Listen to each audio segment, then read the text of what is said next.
একুল ভাঙে ওকুল গড়ে, এই তো নদীর খেলা। কিছুদিন আগেও যে যমুনা ছিল শুষ্কতায় ভরপুর, যে যমুনায় ছিল ধুধু বালুচর, যে যমুনার পাড় ঘেঁষে ছিল টং দোকানের পসরা, আজ সেই যমুনায় যেন ফিরে পাচ্ছে প্রাণ। যমুনা যেন প্রকৃতি প্রেমীদের ডেকে বলছে, আমি ফিরেছি আমার স্বরূপে। ষড়ঋতুর দেশে প্রকৃতি যেন রচনা করে এক অপার লীলার নৃত্যনাট্য। এই বাংলার বুকে প্রতিটি ঋতু আনে আলাদা রূপ, আলাদা গল্প। শুষ্ক মৌসুমে যমুনা যেন এক নিঃসঙ্গ সুরের প্রতিধ্বনি, রুক্ষ বালু আর হাওয়ায় উড়ে আসা একাকিত্বের গল্প।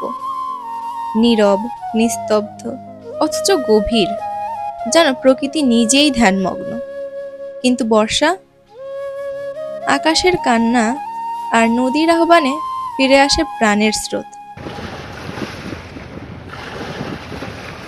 জলভরা যমুনা জেগে ওঠে এক নতুন জীবনে। স্রোতের গর্জন, পাড় ভাঙা হাহাকার আর ভেসে আসা শিশুর হাসি, সবই মিলে এক জীবনমুখী চিত্রপট। তবু এই সৌন্দর্যের আড়ালে লুকিয়ে থাকে এক চাপা ভয়, ভাঙনের।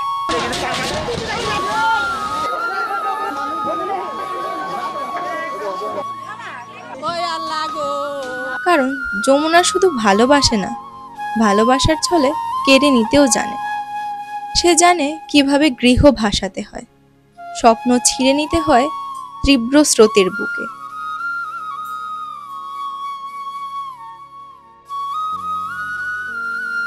তীরের মানুষেরা এই গল্প জানে, প্রতিদিন বাঁচে সেই গল্পে। জানে যমুনা যখন ফিরে আসে, সঙ্গে করে আনে উর্বরতা, ভেজা মাটি আর এক নতুন আশার আলো। তবু তার মাঝে থাকে অজানা শঙ্কা, যা ভাঙে ঘর, ভাঙে হৃদয়। তবুও তারা থামে না।